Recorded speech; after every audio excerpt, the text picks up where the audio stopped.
David is struggling with his voice right now, and so he has asked me to kind of fill in real quickly just to kind of give. Too close? Am I good now? Good. Yeah, just to fill in and kind of give the devotional lesson this evening before 6 we feet. dismiss our kids to the class. So I want to start off by asking a question real quick. What is in your hand? Look at your hands right now. Yeah, what is in your hands? Yeah. Nothing. Yeah, what's in your hands right now? A bag. You got a bag? A razor. You got a bag? All right. Okay. Got a psalm book? All right. Some people may got nothing. Okay. But here's the thing, though. Spiritually speaking, there's always something in your hand. This question was actually asked to Moses. When Moses encountered God on Mount Horeb in Exodus chapter 3 and chapter 4, God asks him a question. It's a beautiful conversation that they have. We refer to it as Moses' call to delivering God's people from Egypt. He encounters a burning bush. But when you look over at chapter 4, in verse 2, the Lord asks Moses, "What is that in your hand?" Moses said, "A staff." And he said, "Throw it on the ground." So he threw it on the ground, and it became a serpent, and Moses ran from it. But the Lord said to Moses, "Put out your hand and catch it by the tail." So he put out his hand and caught it, and became a staff in his hand, that they may believe that the Lord, the God of their fathers, the God of Abraham, the God of Isaac, and the God of Jacob, has appeared to you. If you scroll later on down, verse 16. Actually, let me back up. Verse 15. "You shall speak to him and put the words in his mouth, and I will be with your mouth and with his mouth, and will teach you both what to do." This is in regards to his brother Aaron. One of the excuses that Moses made was that I'm not a good speaker. Well, God says, I'm going to send you your brother Aaron. I'm going to put words in his mouth. I'm going to put words into your mouth. Y'all are going to know what to say. He shall speak for you to the people, and he shall be your mouth, and you shall be as God to him. And take in your hand this staff with which you will do the signs. That same question is being asked of us today. God is asking you, what is in your hand? We do have things in our hands that God has blessed us with. Now, we may not have a literal staff where we can do miraculous gifts and miraculous signs. Those are all done away with, 1 Corinthians chapter 13, verse 8 through 10. But we do have three things that God has given us. Number one, he's given us the truth. We have the truth in our hand. What's interesting is that Moses had a staff. The truth, according to Ephesians chapter 6, is known to be as the sword of the Spirit. We have a sword, folks. We have the truth that's in our hand. What are you doing with it? Well, hopefully we're studying it. I think it's good for us to have daily Bible readers, but I hope that we're having daily Bible students as well. Studying it is not just reading it. Studying it is actually really getting into the text, looking at the context, exposing it for what it is, find the meaning of what the writer wants you to understand, and then making practical application into our lives that will help us to become bigger and better and stronger Christians. With the truth, we need to be studying it. We also need to be sharing it. I love Romans chapter 1, verse 16. "For I'm not ashamed of the gospel of Christ, for it is the power of God to salvation, given to the Jew first and also to the Greeks, so they may be believed." But if you look back just a couple of verses before that, Paul mentions two other things. He says, I am a debtor. I'm indebted to everybody to preach the gospel. I became a debtor because Christ paid my debt. And so in return, the best thing I can do to show my gratitude, to show my thanksgiving, is to preach the same good news of salvation to everyone that I come into contact with. And because I'm a debtor, he then says, verse 15, I am eager to share the gospel with you. Are we just as excited? I always imagine Paul, when he is just traveling overseas on the boats and everything, and he sees the shore, he sees the land, I can just see him jumping out the boat and just swimming, hitting the beach running.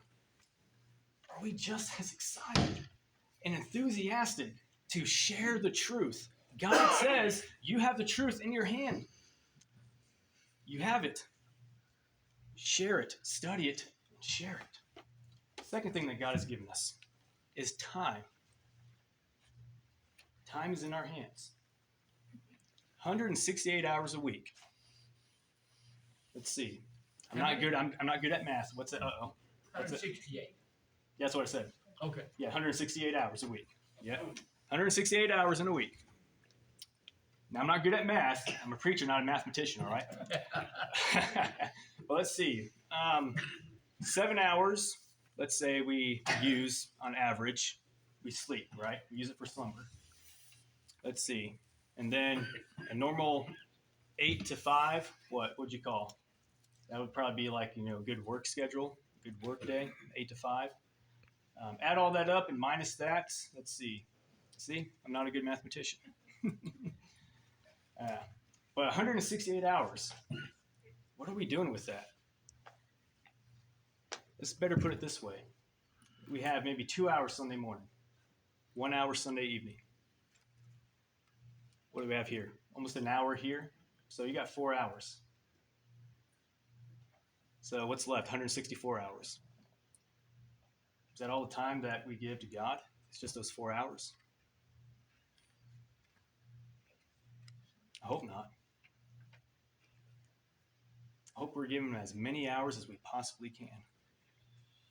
Thirdly, only because time's getting to us. See? There's time. Thirdly, God has given us talents in our hands. We have talents. What are we using those talents? What are we using them for? Hopefully we're using it for the glory of God, in which we read about the parable of the talents. And of course, in that case, talents were known to be used for in the sense of financial or currency or money during that time. But I think a great general application can still be made about what happens if we're not using our talents for the Lord. If God has given us a beautiful talent that we can use to serve him, and we're not using it, we're going out and just burying it,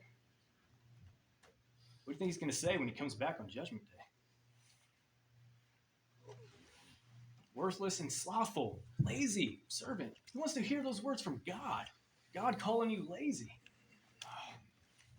Probably one of the saddest words. I never knew you. Depart from me. But I don't want us to focus on that one talent person that much. Let's focus on the good of what those other two men did with the talents that they had. They used it. And they utilized it. And in the end, God multiplied and blessed them with even more talents. Folks, the same is true for us today. Some people, they kind of get a little bit upset because they say, well, my only talent that I have is just, I'm good at encouraging people. We need that. We need that. I'm telling you, yes, being a good encourager, we're all supposed to encourage each other. Yes, I understand that. But some people have that gift of being able to say the right words at the right time. I go down those stores, those aisles at Walmart or wherever you shop at, and you see the card aisle, and you read some of those cards, and some of those cards really want to bring tears to my eyes. I'm like, man, these beautiful, beautiful writers. Well, guess what? What did Paul say in 1 Corinthians chapter 12? He says the pinky toe is like what? Just as important.